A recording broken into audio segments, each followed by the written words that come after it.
I love to have these casual conversations, with no script or whatsoever. And Sure. what a better way to start my day than listening to your music. It's 7 in the morning in the Amazon rainforest.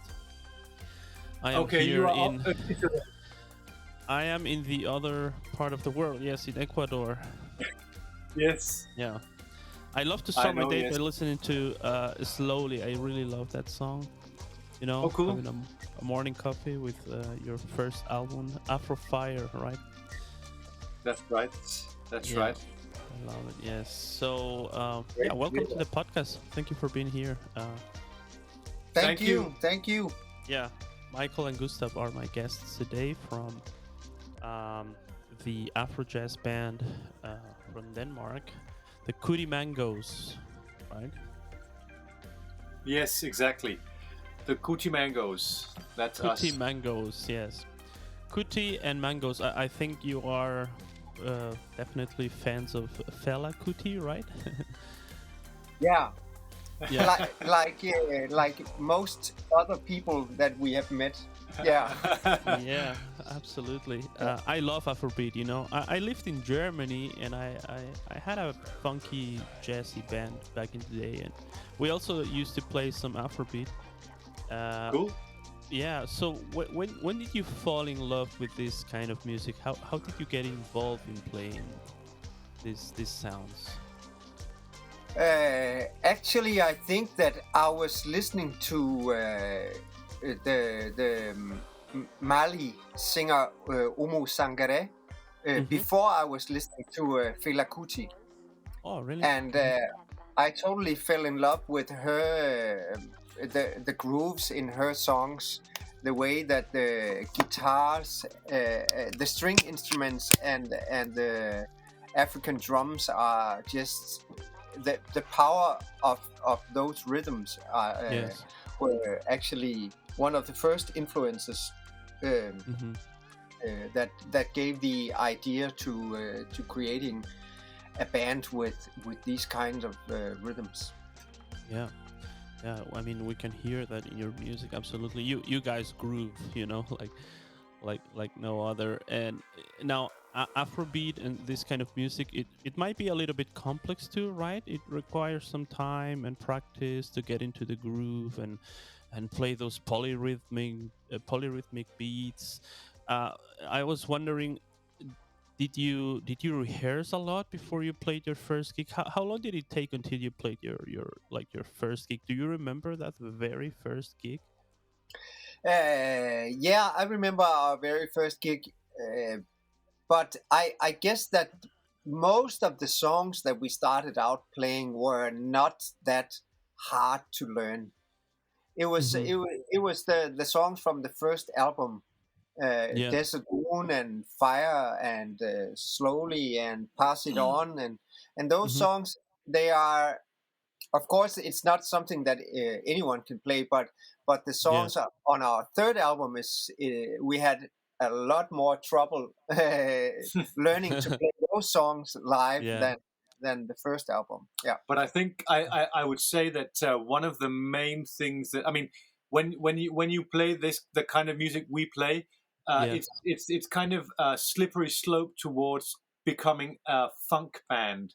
and Yeah. and it's not that we, I mean, we love lots of funk bands, but we just knew that we didn't want to be a sort of strict straight ahead funk band. We wanted that other touch, that other sort of rhythmic sensibility. And I think, that was a very conscious decision on our part to Mm-hmm. include some more some global percussion from and some rhythmic ideas from, of course, as you say, from West Africa, but also from other parts of the world too. So Yeah. Yeah. Yeah. What are some of the other musical influences that you had other than African music? We definitely like the sort of the horn driven Yeah. energetic music like Charles Mingus. Yeah. uh, Oh, yeah. Mm-hmm. yeah. and of course, I mean, we also love artists like Bob Marley, Mm-hmm. And and reggae. love a lot of Brazilian music and Mm-hmm. a lot of also a lot of electronic music, and I mean, I Mm-hmm. think we are really not very dogmatic when it comes to our influences. Yeah. We Yeah. love so much different music. So on the tour bus when we drive around playing, we listen to country music, and then we listen to Luciano Pavarotti, and then we listen to you know uh, Mm-hmm. Peruvian music from the 1920s, or Yeah. I mean, Wow. whatever, just Uh-huh. anything. So we just love and find it fascinating the way Uh-huh. music can affect us. Even though it comes from all over the world and from such different cultures. So, I mean, we're just Mm-hmm. on a constant search, and I can tell that you are, well, you mentioned you are a musician too, so I know that Yeah. you know what I'm talking about. Absolutely, yeah, yeah. I love that too, and I think that's one of the fundamental things of being a musician. You know, like to be open to listen to so many different kinds of music from around Yeah, the world, like to discover all that music. You know, yeah, for me and the drummer of my band back in the it was 2008 maybe when we discovered Afrobeat. You know, and we were yeah, just amazed with the sound. You know, we couldn't believe what was coming out of the boxes. You know, yeah. it was really really cool. So Yeah. Gustav, you play the trombone, right? That's The right. I guitar. play trombone and guitar. Yeah, and Michael, you are the saxophone player, right? Yeah, we are two Yeah. saxophone players. So Two yeah, saxophone. Yeah, let's talk a little bit about the horn section of the band because I think that's a fundamental. You don't have a bass player actually, no? No, yeah, well, we have not a normal bass player. We have Yeah, the keyboard player who plays the Moog bass. the Moog bass exactly Yeah. because I heard that. Yeah. And how when did you start playing the trombone? I would love to learn to play the trombone. I've been thinking about buying one. You know, yeah, yeah, yeah. yeah. You can get these kind. I'll just recommend a trombone called a P bone. Uh huh.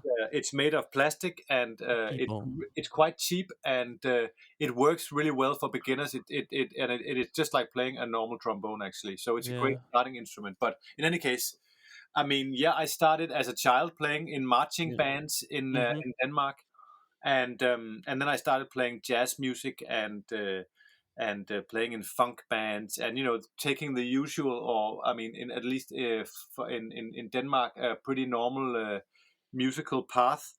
Mm-hmm. Studying music in the music school, playing in various different bands, and Yeah. starting to write my own stuff, and then that journey sort of ended away at the conservatory in Copenhagen, where I met Michael. We were Mm-hmm. studying on the same year at the conservatory in Copenhagen, Mm-hmm. and yeah, so Yeah. that's pretty much it. So been making music most of your life. Yeah. That's Yeah, what I love about probably the European culture. You know, people that start making music and play music and going to the conservatory and stuff at a very early age, right? okay. Yeah. I, Yeah. I wasn't aware that it was different actually, but I mean, especially when it comes, for example, to horn music, you know, trombone okay, and saxophone. For example, here in Ecuador, I yeah, barely know people that can play those instruments, you know.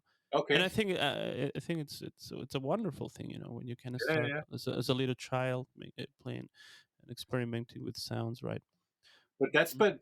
I'm curious even because I mean I don't, to be honest, I don't know a lot of music from Ecuador, but I know Yeah, music from Mexico and from Brazil and from Argentina and so yeah, on, and I yeah. know that they have brass traditions also. Is it very different in Ecuador? Might be, yeah, could be, yeah, maybe Yeah, yeah.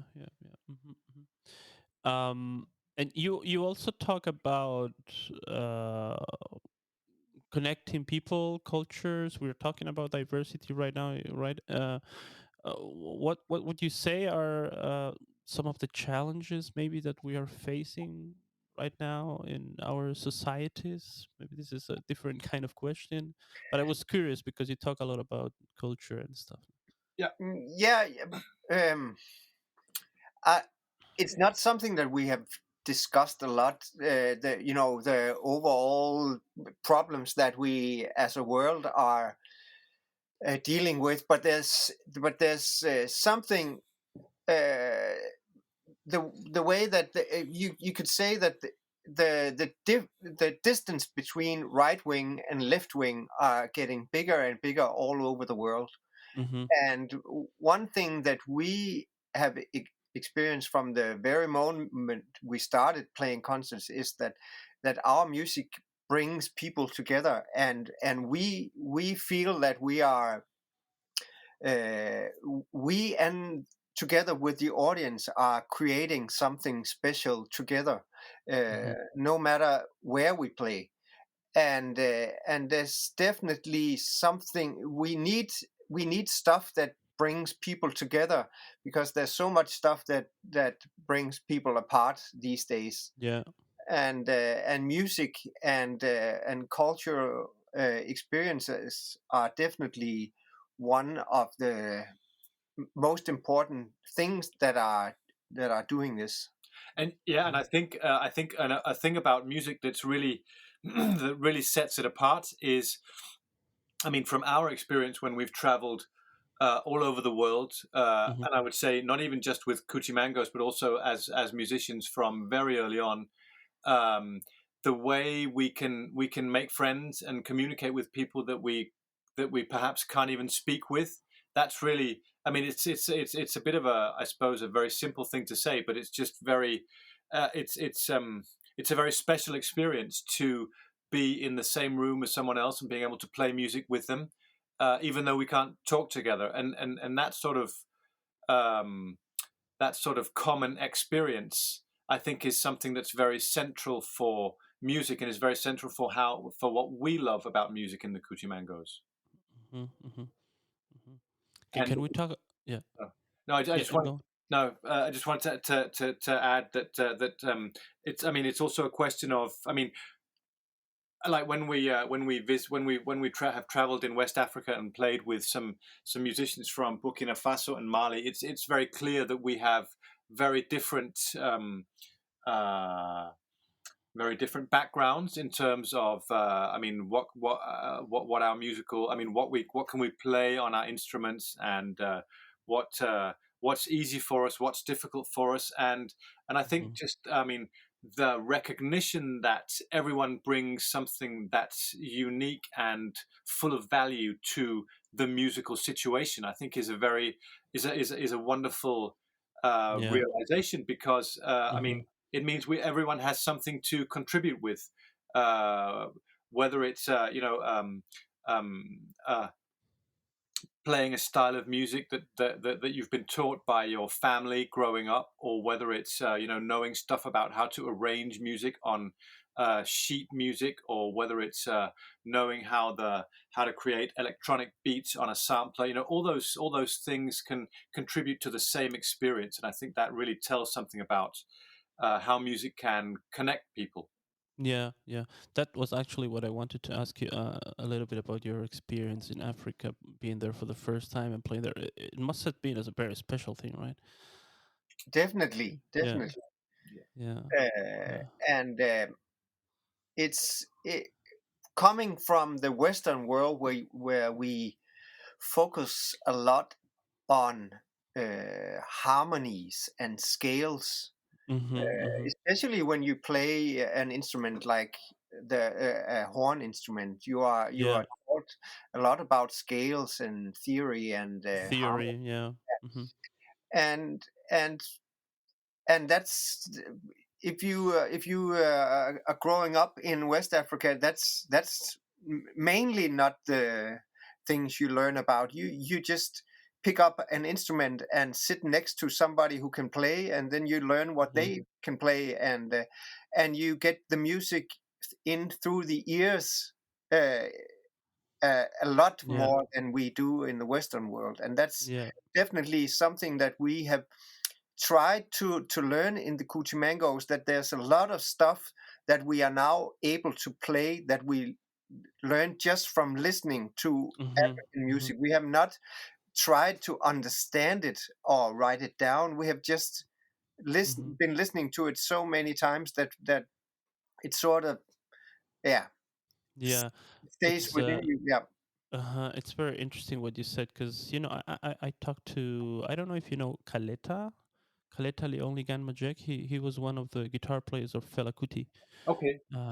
He lives in New York now, and he told me exactly the same thing, because I asked him if he can explain me how you play that kind of music, and he said, I can explain that, and I just play it, Yeah. And he has this wonderful band, the Super Yamba band, Kaleta. You should check them out. It's really Okay. really cool. Yeah, Let me and just, he's a legend. Kaleta. He was one of the first guitar players of Fela Kuti, if I'm right. okay.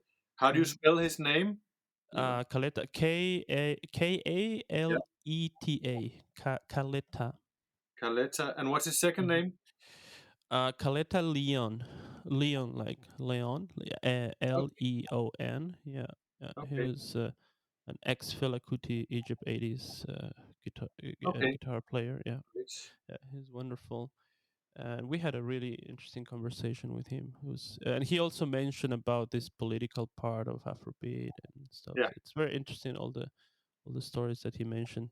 So, can we Sure. talk about your gear? I have this section in my podcast where I love to listen to all your gear, what you play, how you create your sounds. We love Uh, talking about our gear. yeah, absolutely. Yeah, yeah. I'm all ears. Okay. So, I mean, we have expanded our gear quite considerably, I would say, during the past few years. hmm Michael and I, we have a running competition on who can have the most gear. Uh, and we as horn players, we all of us have effects pedals that we play with. hmm So apart from having, I mean, I play a trombone and I also play a valve trombone, hmm and both Michael and Aske play various different saxophones. So we carry a lot of stuff to all our gigs, hmm and then I mean, for as a fun experiment, we we have been we've been working with electronic elements and effects hmm pedals. So we all have stuff that we program and that we can play with, almost as if we are playing like an electric saxophone or an electronic trombone, I guess you could call it. Cool. Yeah. So I mean, that's a big part of our sound now. hmm And we've also added a lot of, I mean, on the first album that you were talking about earlier on, we were it was a pretty rootsy acoustic setup, I would say. Yeah. Yeah. But now we have samplers, we have synthesizers, we have um, some tracks that we are playing on some songs. And so I mean, we are just really always on the lookout for new sounds and new ways to work with sound. So yeah, I guess we'll never finish buying new gear and trying stuff out. hmm we can listen that in your last album, right? Yes, Afrotropism exactly. Yes. was released in 2019. That's your latest album. Yeah. Yeah. Critically, So when yeah. we did this last our third album, there hmm was a lot of stuff that we I would say we recorded the songs that, but you could say maybe that the songs were only like 50% done when we recorded them. hmm So we had to we tried out so many different stuff when we were producing the album, trying to hmm what would it sound like if the horns were cut up with this machine instead of just being regular horns, or how would it sound like if we added this effect on this. So the music is very produced on the third album compared to Yeah. the first album, which were pretty much played live in a studio. Yeah. Yeah. Yeah. Can we break down maybe one of the songs, and Sure. because I would love to hear from you.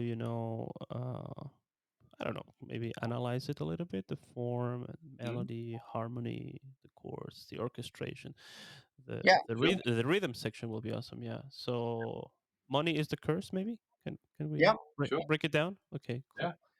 So I mean, this is a funny. I mean, I can say the fun experiment Mhm. that started out was that we Michael, I think you had found a really cool pandero groove. Yes. You know, the Brazilian Pandero. percussion. Yeah, yeah, yeah, yeah. Sure. Yeah. Actually, the main rhythm that that starts off in this in the song is from a pandero groove that Mm. that we used, and it's a bit technical, but we used it to sidechain with Mhm. the keyboards. So what that means in layman's terms is that the Pandero groove is controlling what the keyboard plays. So it's almost like the Uh-huh. Pandero is playing the keyboard, if you could say it like that. Oh, yeah, yeah. Yeah, So we okay. took that groove and then we worked from that. Yeah. Uh, um, and the song has a very very slow build up in the sense that we add. I mean, it starts off with just a few instruments, and then more instruments are added bit by bit, and then mhm. after maybe what I would like to say maybe 2.5 minutes, that's when we hear the full band come in. So it's very very long build up, Yeah, yeah, and yeah. It's a we wanted very powerful song too. No? yeah, we wanted to create a lot of tension because Yeah. then when that tension gets released, it has a really dramatic effect. Mhm. So, Mhm. and also it's a way of sort of doing something that's a bit more, I guess, like clubby or electronic than we would normally do, because that's it's a classic sort of club music or DJ trick to kind of do the bass drop after you've built a lot of tension. So we said let's see if we can do that, have that same kind of effect. Yep. Mhm. Yeah.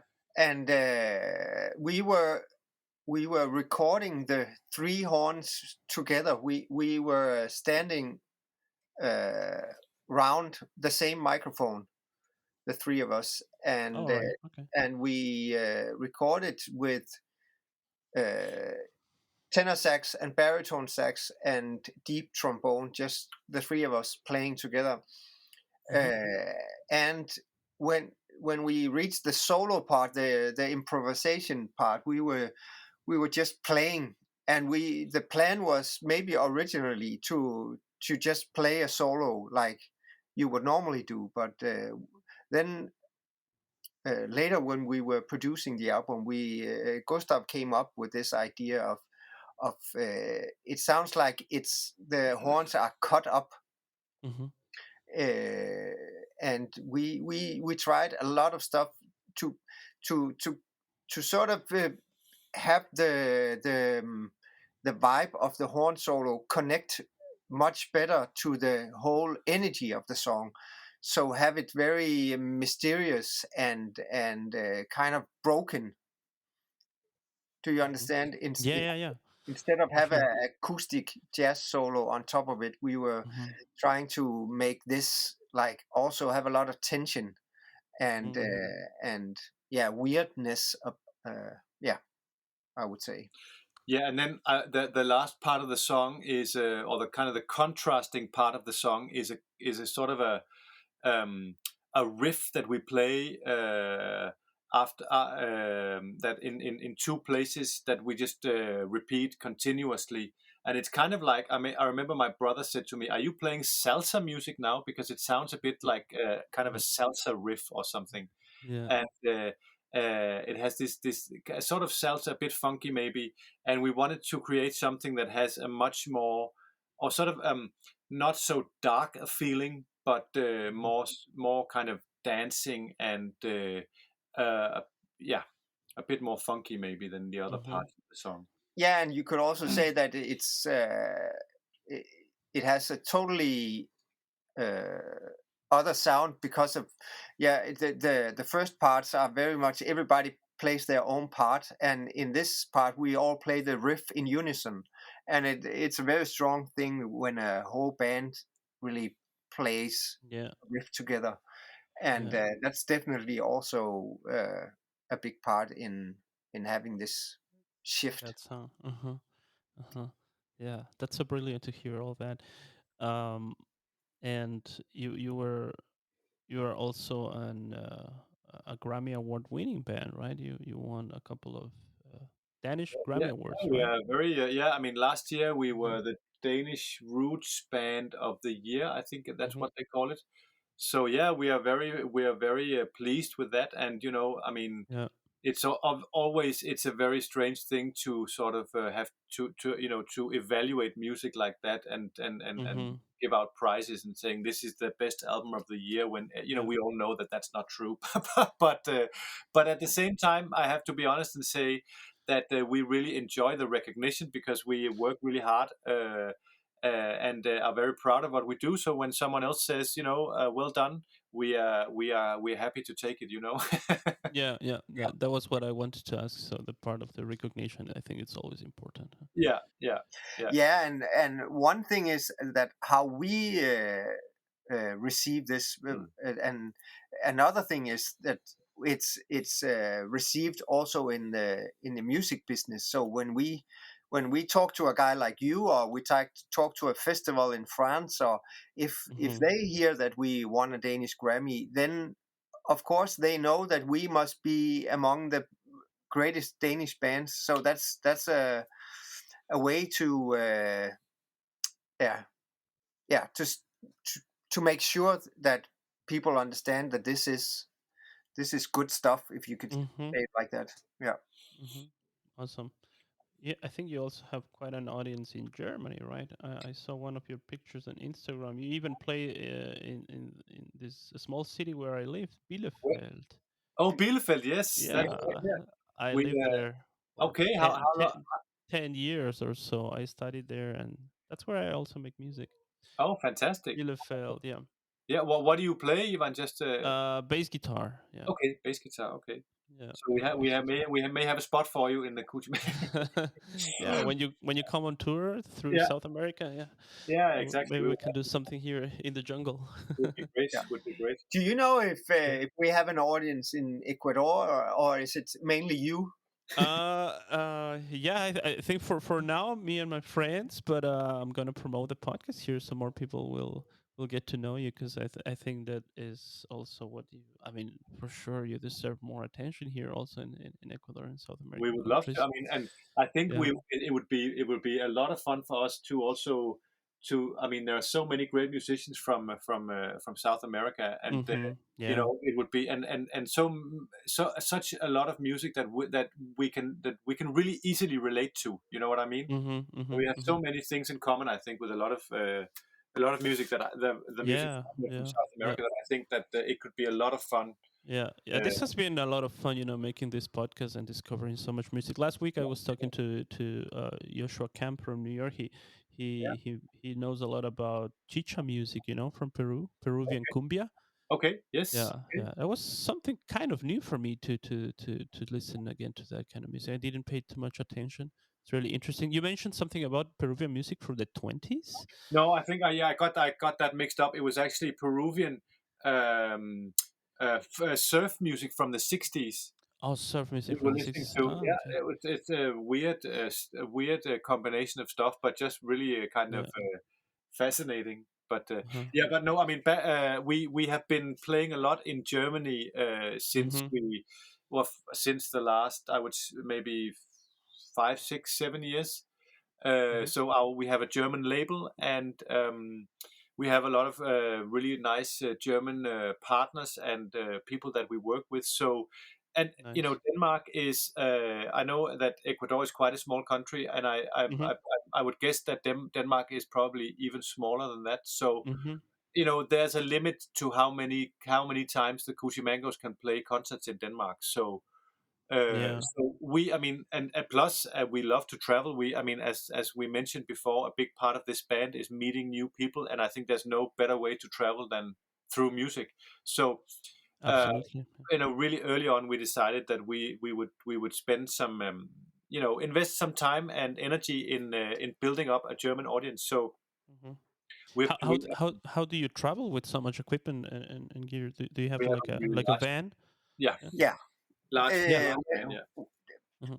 Where Cool. Denmark is right next to Germany, so Yes. we can drive, and Mm-hmm. of course sometimes when we play a festival, like maybe in Spain or whatever, we need to take a flight, of course. But then Yeah. then we send out a list of backline that we need, and most of the places, yeah, take care of that in a pretty good way, Nice. Mhm. and we have had flight cases built for all the saxophones, and so we can bring most of the gear. Yeah. Nice. I was I also watched your video Hmm. and the photos. You are here in a forest, no? I love nature, so I was wondering, is this in Denmark? Is that a Danish forest where you? Yeah, that's actually in the backyard of the other saxophone player's house. He Oh, lives in that's he really. lives in the countryside, so Oh it's yeah, like just like me. That's it looks beautiful. Yeah, yeah, it Uh, was a very nice summer's day, and just mm-hmm. if I think if the camera had been facing the other way, you would have seen his house. Oh wow, cool. Um, but yeah, we thought it was also a very nice picture of the very green Danish countryside in summer. Yeah, countryside, Copenhagen. Yeah, more or less. Yeah, I mean, Mhm. like 20 minutes outside Copenhagen. yeah. Yeah. Cool. Are you working on something new right now? Can we expect a new album or single coming up next? As Yes. we more or less as we speak, I would say. Well, Oh, really? we are not working on something right now, but we just bounced a new track for our. We have a recording session with the band on Monday, Oh, cool. and we just finished a track that we are doing. Mm-hmm. And so yeah, I mean, we have been working on this for a little while now, Mm-hmm. recording some new songs to come out next year. Yeah. Um, yeah, so we'll see. It's a work in progress, but we have we've decided to do things a bit differently than we've been doing before. So we have some record. We have 10 recording dates lined up with the whole band, and then our plan is or to record one song every time we meet, Mm-hmm. to sort of Hmm. as a creative um, yeah, what could I say, like a new way of creating music. And then Mm-hmm. we've got a demo lined up for the band, and then we will meet up on Monday morning and we'll listen through it and we'll rehearse, and then by the end of the day the song will be recorded. And yeah, so it's a new process for us where we try to do things a bit Yeah. more spontaneously and a bit Mm-hmm. more quickly than before. So yeah. Yeah. Yeah. But sounds like a good work in progress. What Yeah, you're doing now, because it's fun. because Yeah. yeah, sure, sure. Because I sometimes I also think like having a band, especially a big band, can also be, I don't know if the word is stressful, but it requires also some organization, right? Yeah, Yep, yeah, yeah. you could put you absolutely a lot of Yeah, organization. yeah, But I mean, we absolutely. are we are very lucky to have to have. I mean, besides our bandmates being great musicians, they are. I mean, we just Hmm. really enjoy hanging out with them. Yeah, that's And important, right? Yeah. as I mean, we spend so much time on the autobahn, so we have to. I Hmm. mean, if we didn't enjoy each other's company, we would kill it. I mean, it would not be worth doing actually. So, Yeah, yeah, and I know, I know. yeah, you know what that I mean. And then and they are also very dedicated to the band. So Hmm. uh, even though I'm sure they could be in be working with lots of other musicians, they make it a priority to Yeah, spend a lot of time with the KUTIMANGOES. And that's just, I mean, that's really, I mean, invaluable, I would say. that's amazing. Yeah, yeah, yeah. Yeah. Absolutely, absolutely, absolutely. So it was fun. Thank you so much for being on the podcast. Yeah. Sometimes my guests play a little bit at the end of the show, but I don't know if you have your horns with you right now.